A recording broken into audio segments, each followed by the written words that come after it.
Dear friends, welcome to our channel let's make them easy. আলোচনা করছি Ernst হেমিংওয়ের বিখ্যাত একটি novel the old man and the sea নিয়ে। Ernest Hemingway 21শে July 1899 সালে জন্মগ্রহণ করেন এবং 2রা জুলাই 1961 সালে মৃত্যুবরণ করেন। ধরনের দিক দিয়ে এটি হচ্ছে একটা নভেলা এবং নভেলটি পাবলিশড হয় সেপ্টেম্বর 1952 সালে। নভেলের প্রোটাগনিস্ট হচ্ছে স্যান্টিয়াগো। সে একজন ওল্ড কিউবান ফিশারম্যান। তার একজন অ্যাসিস্ট্যান্ট ছিল যার নাম হচ্ছে ম্যানোলিন। এই ওল্ড ম্যান গালফ স্ট্রিমে ফিশিং করত এবং কোস্ট অফ হাভানাতে যেত ফিশিং করার জন্য। এই ওল্ড ম্যান 84 ডেজ অর্থাৎ 84তম দিন পর্যন্ত ফিশিং করেছে, কিন্তু কোনো মাছ ধরতে পারেনি। এমনকি তার অ্যাসিস্ট্যান্ট ম্যানোলিনও তাকে ছেড়ে চলে যায়। সকল মানুষের কাছে সে একজন অদক্ষ, অবহেলিত ফিশারম্যান হিসেবে পরিচিতি লাভ করে। তবুও অসীম সাহসিকতা এবং চরম ধৈর্য নিয়ে সে বড়শি ফেলত। 85তম দিনে সে দেখতে পায় যে তার হুকে বড় একটি মাছ আটকে গেছে এবং এটা হচ্ছে মার্লিন মাছ এবং এটার দৈর্ঘ্য ছিল 18 ফুট। স্যান্টিয়াগো ও ম্যানোলিনের মধ্যে ফাদার সন রিলেশনশিপ ফুটে উঠেছে। যদিও স্যান্টিয়াগো মাছ ধরতে পারত না, তবুও ম্যানোলিন তাকে খুবই রেসপেক্ট করত। সে জানত স্যান্টিয়াগো খুবই দক্ষ এবং ধৈর্যশীল একজন ফিশারম্যান এবং একসময় তাকে বেস্ট ফিশারম্যান হিসেবেই উল্লেখ করেন। 40 ডেজ বা 40তম দিনে ম্যানোলিন স্যান্টিয়াগোকে জানায় তার বাবা চায় না সে তার সঙ্গে মাছ ধরার কাজ শিখুক বা তার সাথে মাছ ধরুক, কেননা স্যান্টিয়াগো কোনো মাছ ধরতে পারে না। যে ভালো মাছ ধরতে পারে না এমন লোকের কাছে ফিশিং শেখার কোনো দরকার নেই এবং আর্নিংটা পুরোটাই ডিপেন্ড করে এই ফিশিংয়ের উপরে। সুতরাং ম্যানোলিনের বাবা চায় না যে এমন লোকের কাছে সে ফিশিংয়ের কাজ শিখুক। ম্যানোলিন জানায় সে তার নিজের ইচ্ছা এখানে যেতে চাচ্ছে না, বরং তার বাবাই তাকে বাধ্য করেছে এখান থেকে চলে যেতে, এবং একসময় ম্যানোলিন এই স্যান্টিয়াগোকে ছেড়ে চলে যায়। ম্যানোলিন আবার ফিরে এসেছিল স্যান্টিয়াগোর কাছে। সে সাথে করে নিয়ে এসেছিল বেয়ার, কফি, খাবার এবং সার্ডিনস এখানে পোনা মাছ, এবং বেইটস এখানে টোপ বোঝাচ্ছে অয়েনমেন্ট, মলম, অর্থাৎ স্যান্টিয়াগোর হাতে প্রবলেম ছিল। সে ফিউচারে স্যান্টিয়াগোর সাথেই কাজ করতে চায় বা কাজে জয়েন করতে চায়, কেননা তার বাবা যে টাকার জন্য তাকে কাজে লাগিয়েছিল সে টাকাটা অলরেডি সে প্রায় আর্ন করে ফেলেছে। সুতরাং এখানে এই দুই ক্যারেক্টারের মধ্যে অত্যন্ত সুসম্পর্ক ফুটে উঠেছে। 85তম দিনে বড় একটা মার্লিন মাছ তার বড়শিতে আটকা পড়ে, যেটা ছিল প্রায় 18 ফুট লম্বা এবং তার নৌকার চেয়ে 2 ফিট বেশি লম্বা। এই মাছটার সম্পর্কে সে বলে যে marlin, which like a short fish, has its upper jaw projection into a sword like weapon. অর্থাৎ এই আপার যে তার চোয়ালটা ছিল এখানে এই সোর্ড বা তলোয়ারের মতো, এটা খুব ধারালো ছিল এবং যেটাকে সে র্যাপিয়ার বিল হিসাবে উল্লেখ করেছেন। 2 দিন 2 রাত মাস্টার সাথে স্যান্টিয়াগো যুদ্ধ করেছে বা সংগ্রাম চালিয়েছে। 3তম দিনে দুপুরবেলায় স্যান্টিয়াগো মাছটিকে নৌকার নিকটে আনতে সক্ষম হন এবং এই মাছটিকে স্যান্টিয়াগো ফ্রেন্ড, ব্রাদার বলে উল্লেখ করেছেন বা সম্বোধন করেছেন এবং এই মাছের ব্যাপারে ভূয়সী প্রশংসা করেছেন, কেননা মাছটি অনেক শক্তিশালী ছিল, যে স্যান্টিয়াগোর মতো একজন দক্ষ ফিশারম্যানকে ক্লান্ত করে ফেলেছে এবং অনেক কৌশলে এই স্যান্টিয়াগো মাছটাকে ধরতে সক্ষম হয়েছে, কিন্তু মাছটাও যথাসাধ্য চেষ্টা করছে স্ক্র্যাপ করার। সুতরাং এই জন্যই তাকে খুব রেসপেক্ট করেছেন বা তাকে ফ্রেন্ড বলে সম্বোধন করেছেন স্যান্টিয়াগো। কিন্তু এই সময়ে এই যে 2 দিন মাছটার সঙ্গে যখন সে ফাইট করলো বা ধরার চেষ্টা করলো, তখন বারবার তার ম্যানোলিনের কথা মনে পড়েছিল, কেননা যদি ম্যানোলিন থাকতো তাহলে তাকে সাহায্য করতো এবং তার একটা হাতে ব্লিডিং হয়েছিল, এই ব্লিডিং হওয়া হাত নিয়েও সে কাজ করেছে। আবার একই সাথে বেসবল খেলোয়াড় জো ডিমাগিও তার অনুপ্রেরণার উৎস হিসেবে কাজ করেছে, কেননা এই ডিমাগিও একজন ভালো বেসবল খেলোয়াড় ছিলেন এবং তার পায়ের গোড়ালিতে আঘাতপ্রাপ্ত ছিল বা সমস্যা ছিল। এর পরেও এই আঘাতকে উপেক্ষা করে সে অত্যন্ত ভালো খেলা বা চমৎকার খেলা উপহার দিত। ঠিক এই স্যান্টিয়াগো কল্পনা করেছেন যে তার হাতের সমস্যা থাকা সত্ত্বেও সে অত্যন্ত ভালো পারফরমেন্স করেছে এবং এই মাছটাকে ট্যাকেল করার চেষ্টা করেছেন। অর্থাৎ জো ডিম্যাগিও এখানে তার অনুপ্রেরণার উৎস এবং ম্যানোলিনকে খুবই মিস করেছে, যে থাকলে সে তাকে হেল্প করত এছাড়া 84তম দিন পর্যন্ত যখন সে মাছ ধরতে পারেনি তখন সে রাতে ঘুমোতো এবং স্বপ্ন দেখত যে উপকূলে একটা সিংহ অত্যন্ত গাম্ভীর্যপূর্ণভাবে ঘোরাফেরা করছে, দাম্ভিকতার সাথে ঘোরাফেরা করছে। এটাকেও এই স্যান্টিয়াগো তার যৌবন হিসেবে কল্পনা করত এবং সে ভাবত যে অবশ্যই ফেয়ার ওয়েদার আসবে বা ভালো সময় আসবে। স্যান্টিয়াগো এই মাছটাকে সোড মানে তলোয়ারের সঙ্গে কল্পনা করেছেন এবং যার সামনের এই চোয়ালটা ছিল, চোয়ালের উপরের অংশটাকে বেসবলের ব্যাটের মতো এটা দেখতে তিনি বলেছেন। এটা লম্বা ছিল, সোডের মতো লম্বা। এটাকে তিনি বলেছেন যে এই বেসবলের এই ব্যাটের মতো লম্বা এবং লেজের দিকটা ধারালো কাস্তের মতো। এই মাছটি স্যান্টিয়াগোর হাতকে রক্তাক্ত করেছে, শরীরকে ক্লান্ত করেছে। সে বলেছে I love you and respect you very much, অর্থাৎ এই মাছটাকে সে খুব ভালোবেসেছে এবং রেসপেক্ট করেছে।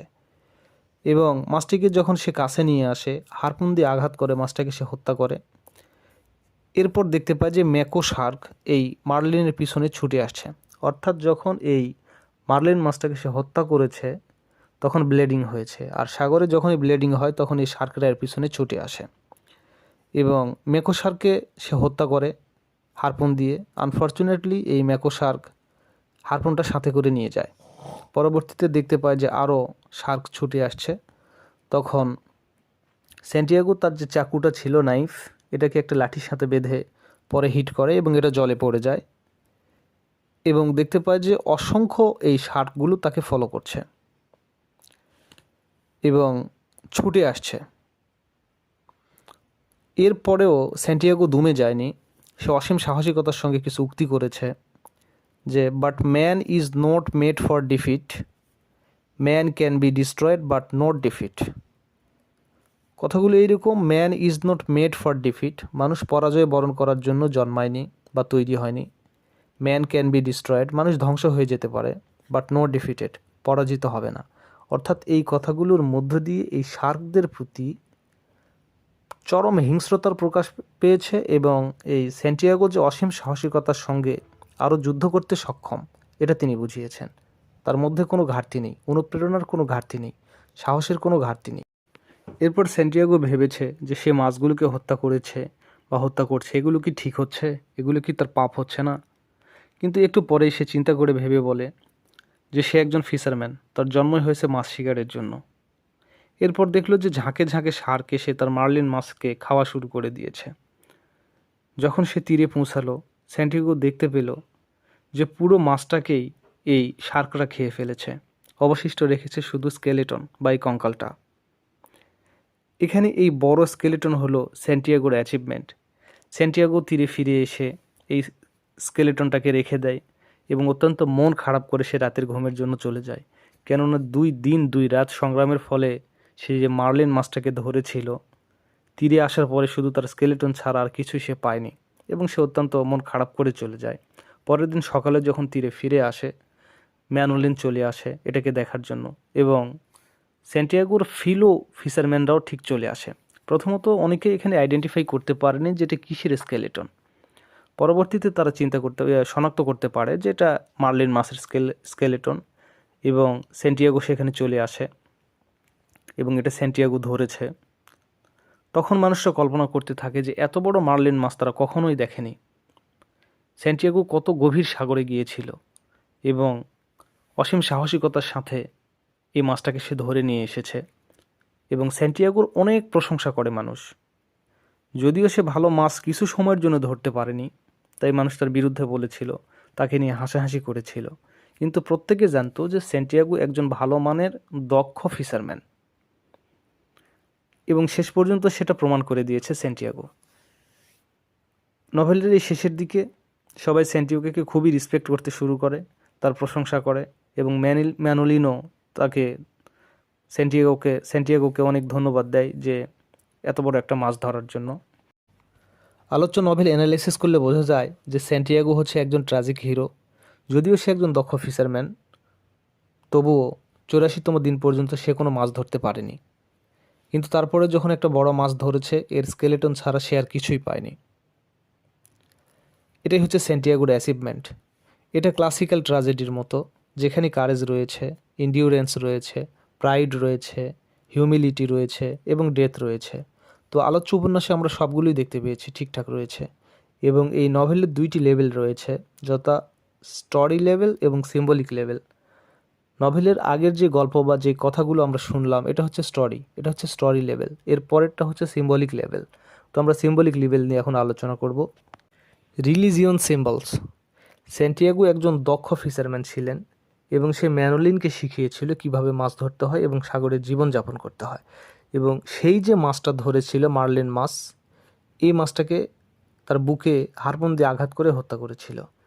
আমরা জানি যে যীশু খ্রিস্টকে ক্রুসিফাইড করা হয়েছিল বা ক্রুসিফিকেশন করা হয়েছিল। সুতরাং এখানে এই মাছটার হত্যা বা এই বুকে হিট করাটাকে ক্রুসিফিকেশন বা ক্রুসিফাইডের সঙ্গে তুলনা করা হচ্ছে। সুতরাং এটা হচ্ছে একটা ক্রিস্ট লাইক ফিগার। এরপরে বলছে ম্যানস সিম্বল, ম্যান স্ট্রাগলস। 2 দিন 2 রাত দীর্ঘ সংগ্রামের পর সে মার্লিন মাছটাকে হত্যা করতে সক্ষম হয়েছিল। এখানে স্যান্টিয়াগোর মধ্য দিয়ে মানবের চিরন্তন সংগ্রামের চিত্র ফুটে উঠেছে। এবং যখন সে হতাশগ্রস্ত হয়েছে তখন সে স্বপ্নে দেখেছে, সিংহ দেখেছে এবং ম্যানোলিনের কথা বারবার মনে পড়েছে। এখানে এই স্বপ্ন মধ্যে ম্যানোলিন এবং এই লায়ন, এই দুটি হচ্ছে তার যৌবনের প্রতীক। 40 দিন পরে ম্যানোলিন চলে গিয়েছিল, অর্থাৎ 40 বছর পরে স্যান্টিয়াগোর যৌবন চলে গেছে, সে বৃদ্ধের দিকে চলে এসেছে। অর্থাৎ এখানে ম্যানোলিন এবং এই লায়নটা ছিল সিম্বল অফ ইয়ুথ, যৌবনের প্রতীক। এরপরে দেখা যাচ্ছে victory in the midst of defeat, অর্থাৎ পরাজয়ের মধ্য দিয়েই ভিক্টোরি, বিজয়। শার্ক এখানে ন্যাচারাল ফোর্সেস হিসেবে কাজ করেছে বা প্রকৃতির সেই অপশক্তি হিসেবে কাজ করেছে, যেগুলো স্যান্টিয়াগোর সফলতার ক্ষেত্রে বাধা হিসেবে কাজ করেছে। তার পরিশ্রম লব্ধ এই ফলটাকে নিয়ে গেছে, শুধু রেখে গেছে স্কেলেটন। তবু এই স্কেলেটনটা নিয়ে বীরের বেশে ফিরে এসেছে, তীরে ফিরে এসেছে স্যান্টিয়াগো।